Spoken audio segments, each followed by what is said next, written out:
बिस्मिल्लाहिर्रहमानिर्रहीम। आज हम स्टार्ट करेंगे गैस क्रोमेटोग्राफी। अस्सलाम वालेकुम ऑल ऑफ यू। तो इसमें हम जो कंटेंट डिस्कस करेंगे, इसमें इंट्रोडक्शन है, प्रिंसिपल है, इंस्ट्रूमेंटेशन है, वर्किंग है, वैल्यूएशन है, एप्लीकेशंस है और रेफरेंसेस हैं। तो इंट्रोडक्शन में क्या है, आपको पता है कि जो HPLC है उसमें जो हम मोबाइल फेज यूज़ करते हैं वो लिक्विड यूज़ करते हैं। लेकिन जो गैस क्रोमेटोग्राफी है, GC है, उसमें हम जो मोबाइल फेज है वो हम गैस यूज़ करते हैं। और गैस भी कौन सी? इनर्ट गैस है, जो आपके सैंपल के साथ इतनी ज़्यादा इंटरेक्शन शो नहीं करती। सिर्फ थोड़ी नॉन पोलर सैंपल्स के साथ थोड़ी सी इंटरेक्शन ज़्यादा होती है और वो जल्दी एल्यूट करती है। ठीक है। तो gas chromatography, it is a process of separating component from a given crude drugs by using gaseous mobile phase. ठीक है। It involves a sample being vaporized. जो आपने अमन यूज़ किया होता है और उसमें ये वेपोराइज होता है and injected onto the head of the chromatographic column. The sample is transported through mostly जो आपका जो इंजेक्शन, जहाँ पे आप इंजेक्ट करते हैं वहाँ पे टेम्परेचर अराउंड 20 से 30 डिग्री सेंटीग्रेड हायर होता है as compare to column temperature. ठीक है।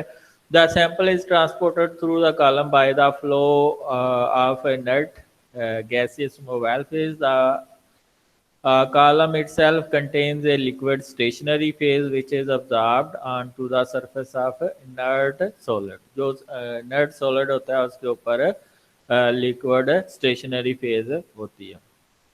तो ये दो तरह की गैस क्रोमेटोग्राफी होती है। गैस सॉलिड क्रोमेटोग्राफी, जिसमें जो स्टेशनरी फेज होती है वो सॉलिड होती है और मोस्टली ये गैसेस को सेपरेट करने के लिए यूज़ होती है। वो कौन कौन सी गैसेस हैं? हाइड्रोजन सल्फाइड है, कार्बन डाइऑक्साइड है, कार्बन मोनोऑक्साइड है एंड ऑक्साइड ऑफ नाइट्रोजन है। और मोस्टली जो हम यूज़ करते हैं वो गैस लिक्विड क्रोमेटोग्राफी होती है। उसमें क्या होता है कि जो मोबाइल फेज है, सॉरी जो स्टेशनरी फेज है वो लिक्विड होती है, जो कि इनर्ट सॉलिड के ऊपर एडजॉर्ब हुआ होता है।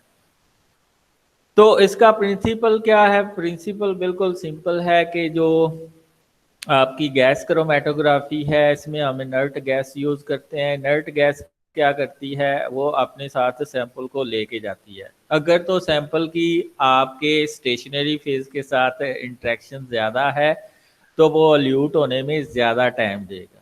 ठीक है, यानी कि कॉलम में वो ज़्यादा टाइम गुजारेगा। और अगर उसकी अट्रैक्शन कम है तो वो जल्दी जो है वो मोबाइल फेज के साथ गैस के साथ मिल के जल्दी अल्यूट आउट हो जाएगा। The component which is more soluble in stationary phase travel slower and elute later, जो मैं आपको बता चुका हूँ। No two component has the same partition coefficient, so the component are separated according to the their partition coefficient. यानी कि जो हर कंपोनेंट का पार्टीशन कोफिशिएंट डिफरेंट होता है, उसकी अट्रैक्शन डिफरेंट होती है, तो उस बेस पे हम इसको सेपरेट करते हैं।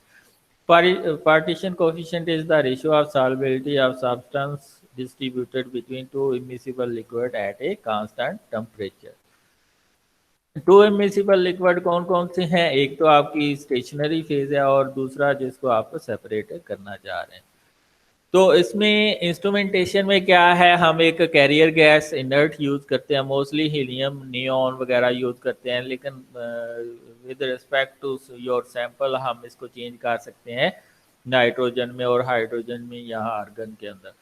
सैंपल इंजेक्शन पोर्ट होती है जिसमें आप माइक्रोसनीजेज यूज़ करते हैं, कॉलम्स होते हैं, डिटेक्टर होते हैं। इसमें चार तरह के, बल्कि आजकल तो मोस्टली यूज़ होता है जीसी के साथ MS मास स्पेक्ट्रोमीटर। तो इसके अलावा आप थर्मल कंडक्टिविटी डिटेक्टर यूज़ कर सकते हैं, इलेक्ट्रॉन कैप्चर डिटेक्टर यूज़ कर सकते हैं, फ्लेम आयोनाइजेशन डिटेक्टर यूज़ कर सकते हैं, फ्लेम फोटोमीटर यूज़ कर सकते हैं। इसमें दो को तो हम डिस्कस करेंगे, एक थर्मल को और दूसरा फ्लेम आयोनाइजेशन डिटेक्टर को। ये आपको पहले करवाया हुआ है तो फिर ये यानी कि फोटोमीटर आपको पहले समझाया हुआ है, तो अभी दोबारा करवाने की जरूरत नहीं। तो ये आपके पास प्रिंसिपल है, वर्किंग प्रिंसिपल है। ये आपके पास कैरियर गैस है जो कि इनर्ट गैस है। ठीक है। इसमें हम गेज लगा होता है जो कि प्रेशर को कंट्रोल करता है। जितना आपने देना होता है 150 या 170 पास्कल जो देना चाहते हैं वो आप सेट कर सकते हैं। ये ग्लास फ्लो कंट्रोलर है। एक तो यहाँ पे गेज लगी होती है, एक यहाँ पे गेज लगी होती है। ये आगे फ्लो को कंट्रोल करती है जितना आपने रखना होता है। ये सैंपल पोर्ट होती है, इसमें सिरिंज के ज़रिए आप सैंपल को इंजेक्ट करते हैं। इसका टेम्परेचर आपके ओवन से तकरीबन 20 से 30 या 50 डिग्री सेंटीग्रेड हायर होता है। ठीक है, ओवन के अंदर आपका कॉलम पड़ा होता है। मोस्टली हम इसके अंदर कॉलम यूज़ करते हैं जिसकी काफ़ी ज़्यादा लेंथ होती है। ठीक है, और ये इसमें डिटेक्टर होता है जो आपके जो सैंपल है ये जो कॉलम में डिटेक्ट हुआ है उसका सिग्नल यहाँ पे आया है। ये जो इसमें अगर कॉलम के अंदर जो स्टेशनरी फेज है इसके साथ अगर आपके सैंपल की ज़्यादा अट्रैक्शन है तो वो ज़्यादा टाइम लेगा बाहर आने में और डिटेक्ट होने में। ठीक है, यहाँ पे फिर कंप्यूटर स्क्रीन के ऊपर आपके पास डेटा कोलिजन होती है, आप प्रोसेस करते हैं और स्टोर करते हैं उसको। ठीक है, कैरियर गैस मोस्टली हम इनर्ट गैस यूज करते हैं। The cylinder gas tank is fitted with a pressure controller to control the pressure of a gas और प्रेशर गेज जो कि थोड़ी सी आगे लगी होती है that indicate the pressure a molecule seeks to transfer the filter dry gas and flow regulator to ensure a constant rate of flow of mobile phase to the column। तो क्या होने चाहिए आपके गैस के करैक्टरिस्टिक्स इनर्ट होनी चाहिए, cheap होनी चाहिए। ठीक है, हाई क्वालिटी की होनी चाहिए, बेस्ट पॉसिबल रिजल्ट देती हो और सूटेबल हो जो आप सैंपल एनालाइज कर रहे हैं और डिटेक्टर के लिए भी सूटेबल हो। तो मोस्टली हाइड्रोजन, हीलियम, नाइट्रोजन और कार्बन डाइऑक्साइड यूज की जाती हैं। Hydrogen has low density and better thermal conductivity, however it reacts with unsaturated compound and is inflamed and explosive in nature। ये जो fatty acid, unsaturated fatty acid है, इसके लिए हम हाइड्रोजन नहीं यूज करते क्योंकि वो अनसैचुरेटेड फैटी एसिड को सैचुरेटेड में कन्वर्ट कर सकती है और सैचुरेटेड को बाज़ औक़ात अनसैचुरेशन में कन्वर्ट कर देती है। Nitrogen is inexpensive but it gives reduce sensitivity. Helium is most preferred gas in the gas chromatography। Inlet pressure range from 10 to 50 psi रखते हैं हम। फ्लो रेट मोस्टली हम जो रखते हैं वो 25 to 150 ml पर minute for packed column. Flow rate जो होता है कैपिलरी कॉलम के लिए वो 2 to 25 ml पर minute for open tubular column जो कि कैपिलरी कॉलम की टाइप है। जो पैक्ड कॉलम है उसमें जो डायमीटर ज़्यादा होता है, जो आपका दूसरा ओपन ट्यूबुलर कॉलम होता है उसका डायमीटर कम होता है। सैम्पलिंग यूनिट जिसके जरिए आप सैंपल इंजेक्ट करते हैं। सैम्पलिंग यूनिट और injection port is attached to the column head since the sample should be in vaporized state.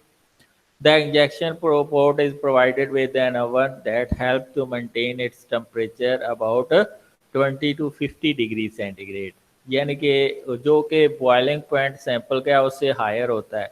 Gaseous sample may be introduced by the use of a gas tight hypodermic needle of 0.5 to 10 ml capacity। For liquid sample हम micro सिरिंजेज use करते हैं। ये तो gaseous sample के लिए हम hypodermic needle use करते हैं, लेकिन गैसियस लिक्विड सैंपल के लिए हम माइक्रो सिरिंजेज यूज़ करते हैं जिनका वॉल्यूम साइज होता है 0.1 से लेके 100 microlitre. Injection of sample into the capillary column. तो दो तरह के इंजेक्शन होते हैं, एक स्प्लिट लेस है और दूसरा स्प्लिट। जो स्प्लिट इंजेक्शन है वो आपके जो सैंपल है उसको दो स्ट्रीम में कन्वर्ट कर देता है। एक स्ट्रीम जो है वो कॉलम के अंदर चली जाती है और दूसरी वेंट ऑफ हो जाती है, बाहर चली जाती है, वेस्ट में चली जाती है। तो ये जो फिर इसको आपका कॉलम जो है वो डिटेक्ट करता है। लेकिन ये वाली टेक्निक उधर सूटेबल नहीं है जहाँ पे हमें हाई सेंसिटिविटी रिक्वायर्ड होती है। ठीक है, यानी कि कम मालिक्यूल को हमने डिटेक्ट करना होता है। स्प्लिट लेस इंजेक्टर कौन से होते हैं जिनके अंदर यानी कि आपका सैंपल है वो सप्लेट नहीं होता है। They allow all of the sample to pass through the column for loading. Sample should be very dilute to avoid overloading of the column, and high capacity columns such as S coat or heavy coated wall coated open tubular column should be used। तो ये हम column use करते हैं। On column injector, a syringe with a very fine quartz needle is used. Air cooled to -20°C below the boiling point of the sample. After then, the warmer air is circulated to vaporize the sample। तो आजकल जो mostly हमें sample size ज़्यादा होता है, तो आजकल जो गैस क्रोमेटोग्राफी में इंजेक्टर यूज हो रहे होते हैं वो ऑटोमेटेड होते हैं, वो खुद ही सैंपल को ले लेता है। Column unit column are of different shapes and sizes that include U-tube type और filed helix type।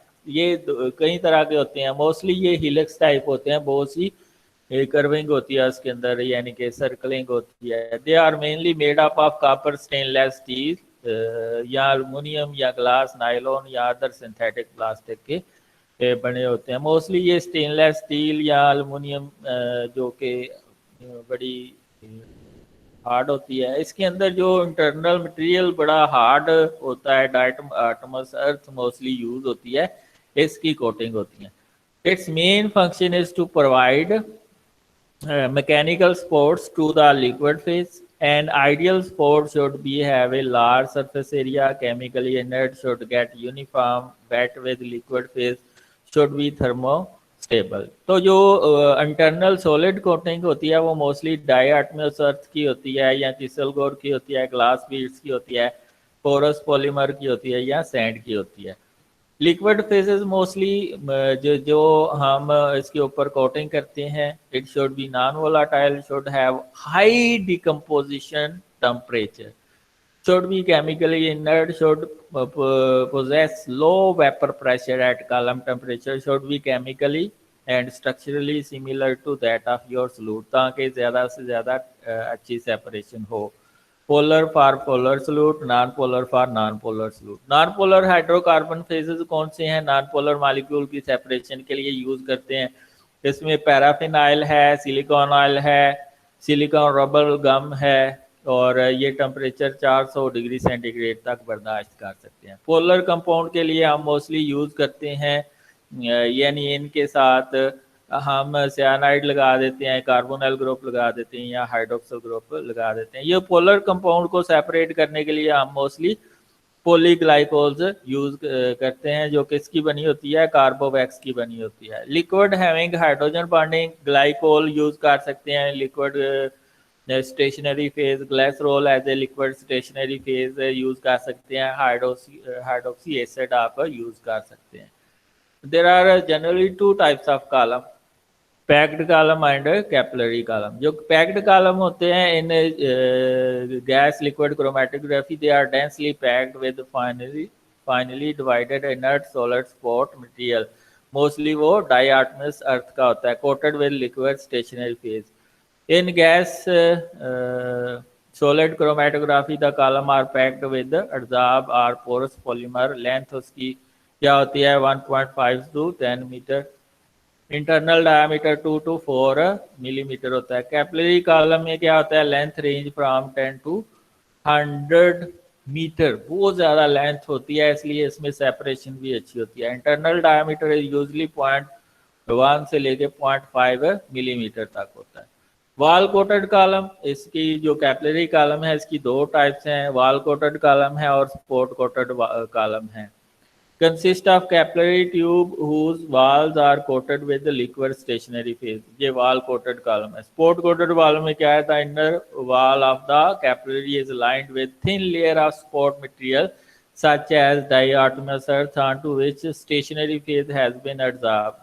ठीक है, it is also known as a porous layer open tubular column। एक और होता है S coat यानी कि surface coated open tubular column are generally less efficient than a wall coated column। Both types of capillary ये columns are more efficient than packed column. तो ये आपके पास ये भी कैपिलरी कॉलम है, ये भी कैपिलरी कॉलम है, porous layer open tubular column है। इसका इंटरनल डायामीटर जो है वो 320 से लेके 530 माइक्रोमीटर तक होता है, और वॉल कोटेड का इंटरनल डायामीटर कितना होता है 100 to 530 माइक्रोमीटर, और इसका पैक्ड कैपिलरी कॉलम का ये अराउंड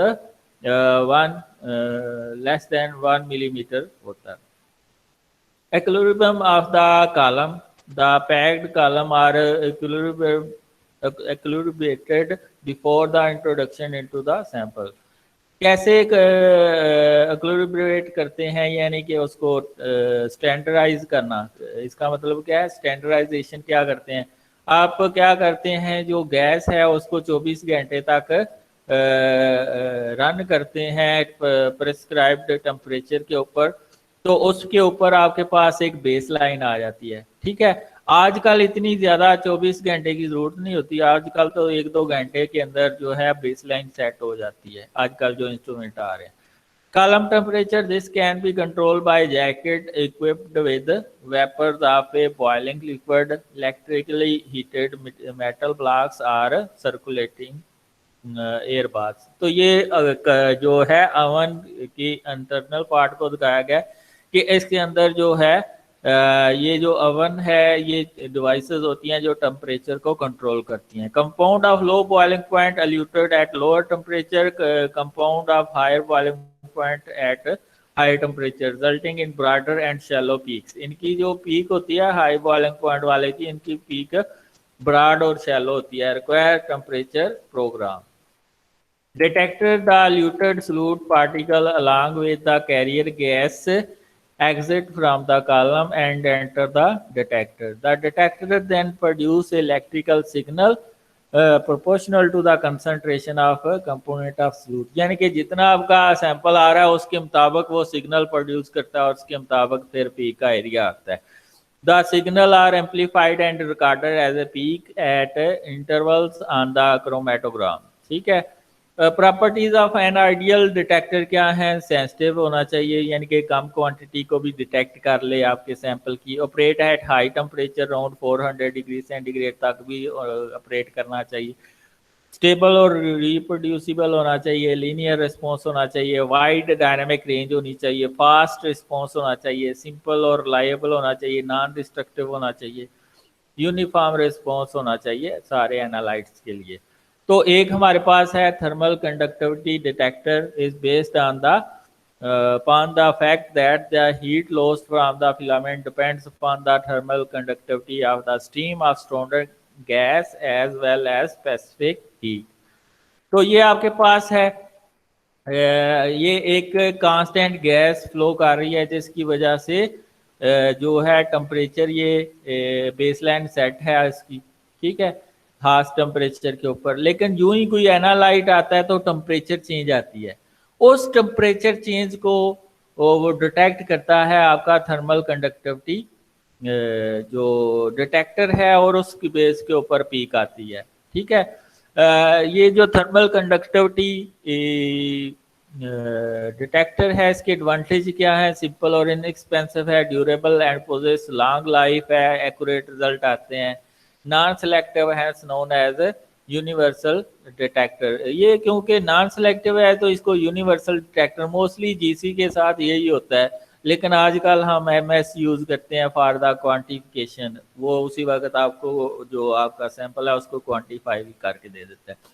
डिसएडवांटेज क्या है, लो सेंसिटिविटी है, यानी कि कम मालिक्यूल्स को जो बहुत ही कम कंसंट्रेशन में उसको डिटेक्ट नहीं कर सकता। Affected by fluctuation in temperature and flow rate, यानी कि अगर टेम्परेचर चेंज होता है या फ्लो रेट डिस्टर्ब होता है तो वो अफेक्ट करता है रिजल्ट को।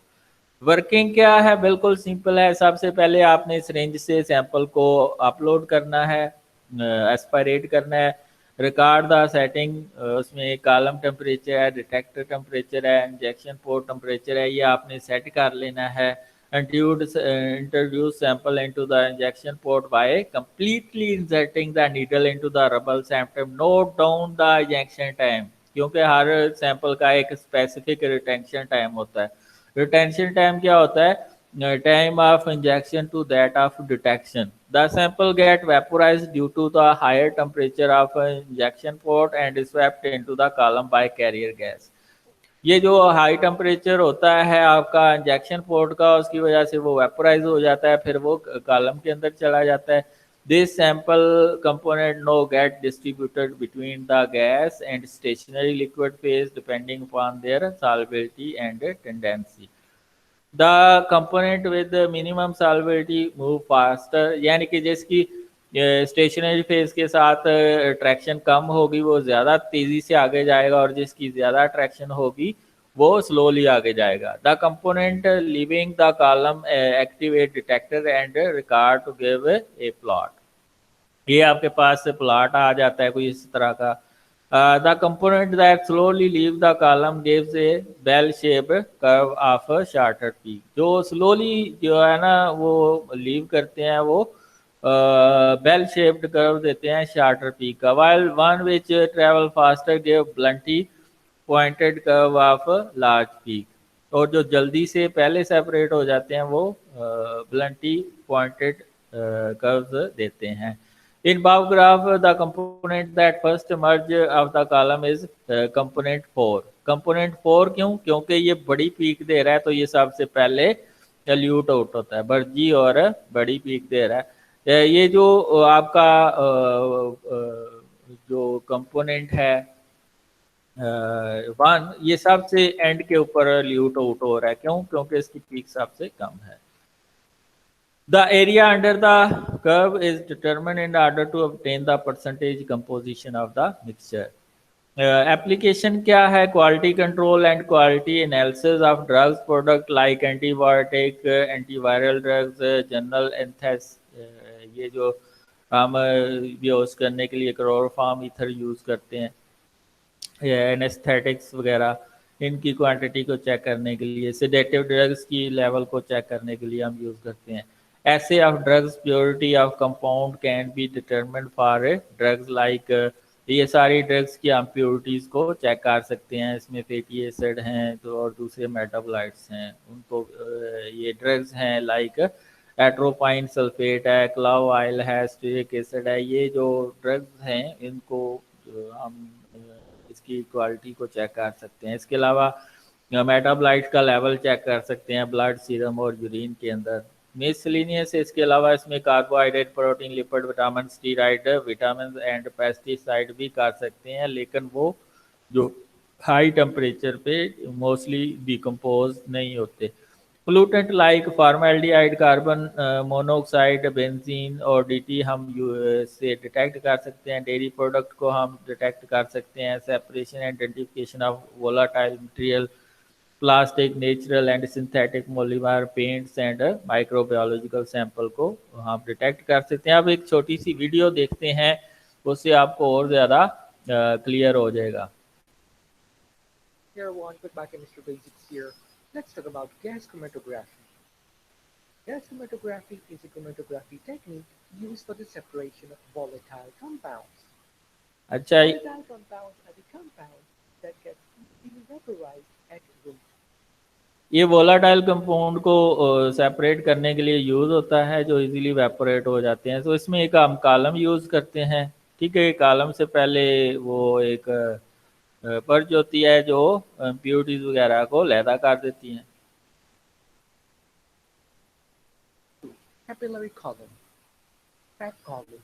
Fat column can be made up of glass or stainless steel. The length of this column can vary from 1 to 3 meters and has an internal diameter of 2 to 4 millimeters. The capillary column. The capillary column is made up of fused quartz. These columns are very long and have length from 10 to 100 meters and have an internal diameter of 0.1 to 1 millimeter. The column is placed in a chamber so that a uniform temperature can be maintained. ये chamber का नाम क्या है? इसको हम oven कहते हैं. Oven के अंदर रखते हैं कॉलम को. ठीक है. The stationary phase. The stationary phase is packed in the inner wall of the column. ये देखें, ये इन स्टेशनरी फेज जो है इनर वॉल में ये कोटेड है. ठीक है.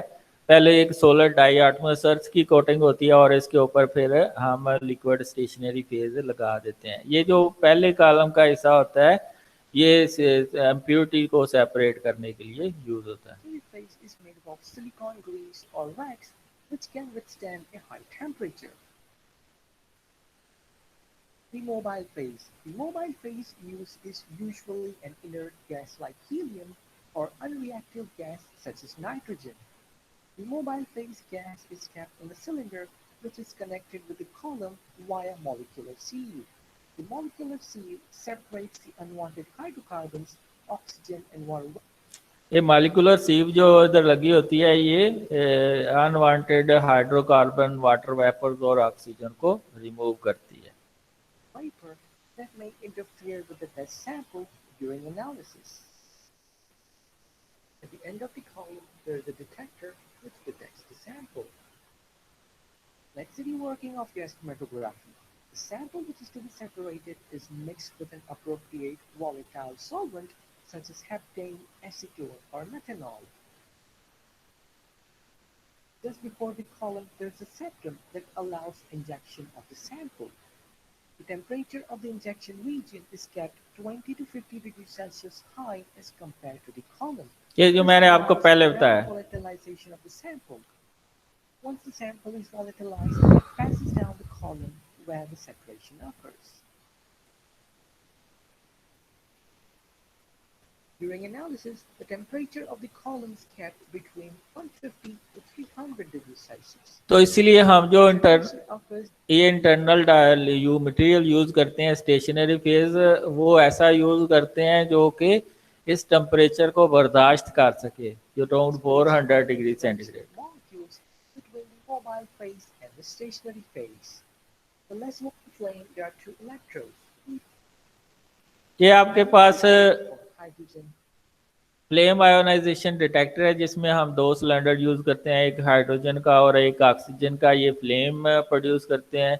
तो फ्लेम में क्या होता है, इलेक्ट्रॉन प्रोड्यूस होते हैं, तो इलेक्ट्रॉन डिटेक्टर के ऊपर जाकर टकराते हैं। तो जितनी ज़्यादा करंट इंटेंसिटी प्रोड्यूस होगी उतना ज़्यादा आपका सैंपल ज़्यादा है मटेरियल।